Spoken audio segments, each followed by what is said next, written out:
Hello and welcome to this Feedinfo Perspectives video on why you should be thinking about poultry litter quality.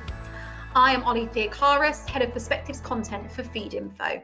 Today I'm speaking to Dawn Overby, the Global Segment Manager for Animal Health at Dupont, who are supporting this video.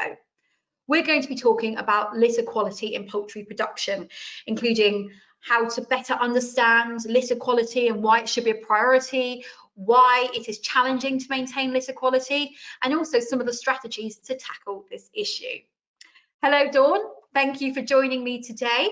To start, it would be great if you could just tell us a little bit about your background and current role at Dupont. Sure. Thanks for having me, Ali. I'm really happy to be here.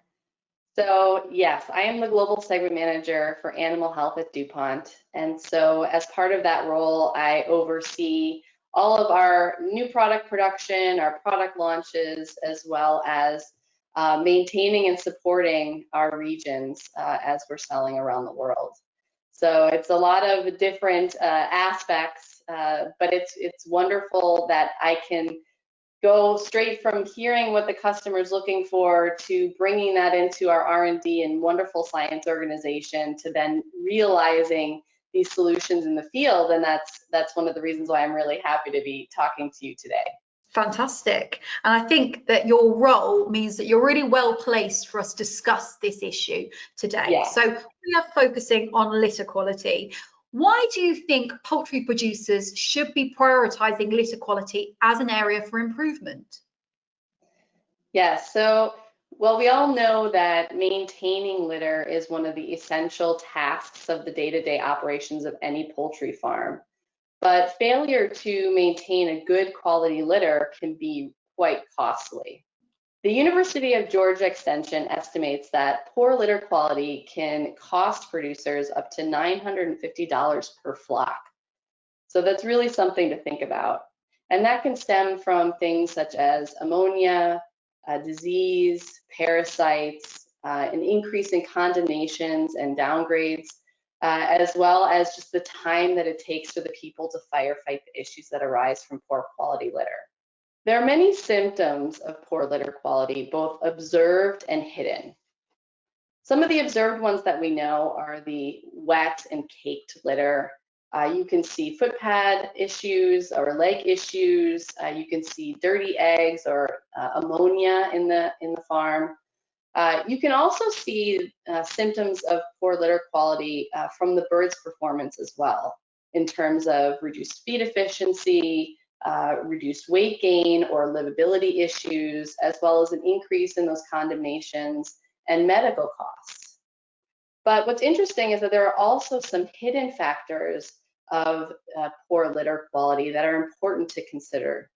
And that can include an increase in the gram-negative or pathogenic bacteria population that resides in the litter, as well as water activity of the litter increasing and high pH. The good news is that litter is something that you can make an impact on easily. And there are many things that you can do to improve the litter quality. And what's nice about it is that you can really see a good return on that investment pretty quickly when you start to make those changes. Excellent. So it sounds like from what you're saying, there's a lot of scope for improvement in this area, but financially, I think that's something that really is going to hit these poultry producers quite hard if they're not thinking about this problem already. So my next question is the challenges. What are the main challenges associated with maintaining litter quality? Yeah. The big overarching challenge is keeping the litter dry. That is the main goal, right, that everyone's trying to achieve. But within that, you can think about adding different barriers to protect the litter and keep it dry. The first barrier that you can think of is the water activity. So being able to keep the moisture down, that will allow you to inhibit some of the pathogenic bacteria that tend to grow in the litter, because a high moisture environment is a nutrient-rich environment for them to grow and thrive. The second thing or second barrier that you can think about is in the pH. So of course you want a low pH, and using things like acidifiers can help you to keep that pH low. And keeping a pH below 7 will reduce that volatility of the ammonia. And then a third barrier that you can think about is in terms of biocontrols. So using biological treatments that can be working on the litter and targeting those specific pathogen populations can help to keep a more healthy litter microbiome, and that will lead to a drier litter overall. So these three things, water activity, pH, and biocontrols, are barriers that you can think about installing in your house to protect your litter, keep a good litter microbiome, and that will help support all of the other activities that you have going on to support a favorable nutribiotic state in the birds. So I think we've got some really kind of quite easy to manage challenges there. And you've already referred a little bit to how we might be able to address some of these issues. But what, in your opinion, are the most effective ways to deal with the issue of litter quality? Yeah, thank you. Well, we all know that when you set up the house, that's one of the most important times to think about litter quality. So you want to make sure that your drinkers are in good working order, that you don't have leaky drinkers, that you have good ventilation, good temperature, everything set up so that the birds are comfortable when they enter the house.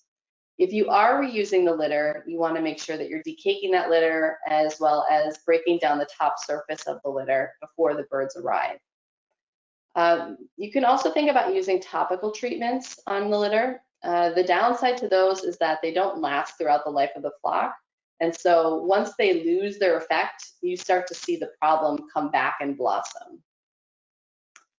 You can also finally think about biological treatments. And what's nice about biological treatments is that the microbes are constantly working on the litter 24/7, because one of the biggest challenges to the litter is the time of the live production manager and being able to do all of these things all the time. And so having something that works in the background is definitely a plus in terms of their time management. I think it sounds like you need to bring together quite a few different solutions to create an overall kind of good quality litter in your poultry production. So I think that's a really interesting point to make. But you at Dupont, I know, have been investigating litter quality and how to improve that. So what sort of research have you been doing in this area that you could share with us? Yeah. We have been doing a lot of research into looking at the litter because we feel that it's something really important. And just this year alone, we've looked at over 500 commercial litter samples. And we're looking at things like microbial populations, water, moisture in the litter. We're looking at the nutrient composition in the litter. And we've demonstrated that those three things have a direct impact on the litter quality. We've also been looking at how you can introduce different microbes into the litter to change the way that the litter is in terms of moisture, being able to reduce it with the introduction of certain microbial populations, and that can lead to overall less moisture in the litter, even without the use of antibiotics. One of the interesting things that we've been studying is in the different strategies that people employ in terms of total clean out versus using built up litter, right? There's two schools of thought in this area. One of the studies that we've done, we looked at turkey houses. Turkeys are a good subspecies to look at in terms of litter because they're on the litter for a very long time, around 20 weeks. And here we're specifically looking at the Clostridia populations in the litter. That's one of those gram-negative bacteria populations that you want to make sure you're controlling. We've looked at others like E. coli as well, but here in this slide, we're looking specifically at the Clostridia populations. And we took both gastrointestinal tract samples as well as litter samples. And you can see in the graph on the right that the Clostridia in the house that had the total clean out had an increasing Clostridia population over the time period, whereas on the other graph on the right-hand side, you can see that the Clostridia populations were stable or almost slightly declining just by using that windrow or that built-up litter. So it's really interesting to think that the strategy that you employ in the house, whether you're using built-up litter or you're doing a total cleanout, can have a big impact on your litter quality. I think that's really interesting to hear, and I think that's where, you know, I think the microbes element is one that you've investigated quite heavily, and I think that brings us very nicely onto our next point. So you have a product in this area. Can you tell us about Enviva Prevalent Plus and how that can approach this issue and support in this area? Yeah, so all of our science has led us to Enviva Prevalent Plus.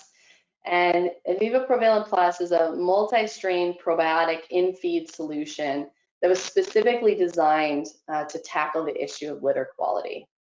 Enviva Prevalent Plus is made up of two distinct groups of bacteria to tackle litter.